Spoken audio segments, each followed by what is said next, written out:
Would you rather have a President Trump in jail or a President Biden in the White House? Put him in San Quentin, I'd still be for him rather than Biden. Would you rather have Trump in prison as president or Biden in the Oval Office? Biden in the Oval Office would never be my choice. So, if it was a dog being president, I would probably pick the dog. There are 91 federal and state indictments against him. If he's found guilty by a jury in any of those, what do you think should happen to him? Should he be allowed to serve as president? Should he be allowed to run? And would you still support him if he's convicted by juries? I'd vote for Trump if he's sitting in a prison cell, period.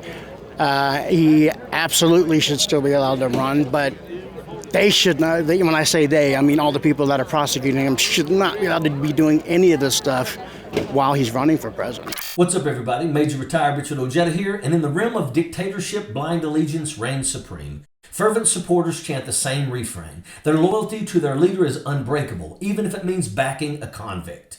You rather have him as president from jail or Biden as president from the White House? I'd rather have Mickey Mouse in the White House than Biden, if that answers your question. But if he's in jail, absolutely, 100%.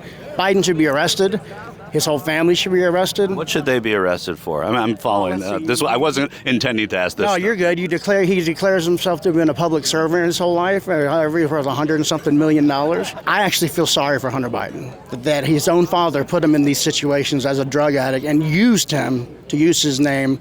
And the proof is there about all the money you get put on these boards and, Burisma and all that stuff. It's a loyalty that borders on cult-like devotion, where followers would blindly follow their orange-hued leader into the depths of insanity and beyond. The guy who was the chief witness in the Burisma case, turns out he was lying to the FBI, and now they're saying that they're indicting him for having fabricated so much of that. Do you think the Congress should drop that investigation now because of that? I think Congress should absolutely continue the investigations, but how about they start investigating the real criminals?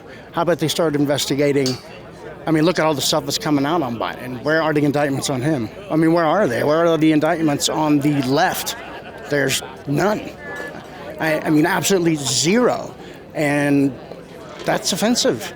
And it breaks my heart to see what they're doing to this man who obviously loves the country. The only person that puts the country first in everything. Sending all this money to Ukraine, and passing it in overnight legislation while we're sleeping. Despite a shifting perception of Trump's leadership among some Republicans, a steadfast group of diehard supporters persists, demonstrating an unsettling level of stubbornness to change. This entitled arrogance was starkly evident when Michael Shure interviewed several of the Trump faithful, showcasing the depths of their devotion and the echo chamber of their beliefs. Michael Shure from TYT often finds himself face-to-face with some real head-scratchers during his interviews. He sticks to the facts, which tends to leave Trump supporters at rallies feeling a little bit lost. When Shure tries to get them to explain their grievances, it's like watching a merry-go-round of confusion. Lots of spinning, but no real progress. They just keep going in circles, unable to break free from the loop. Toilet paper. We can manufacture stuff. The USA was built on manufacturing stuff. Did we forget how? Do we think we can all be consultants? Who sold us that bill of goods that every American can be a consultant, right? Who gets the blame for that?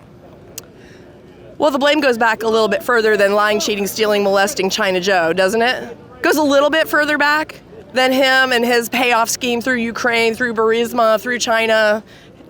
It goes far further back than that, but it's really capped off in that. It's really just in your face. With the demeanor of a rabid squirrel, this self-proclaimed Trump loyalist spewed rhetoric so unhinged, it was as if they had been mainlining Adderall for breakfast.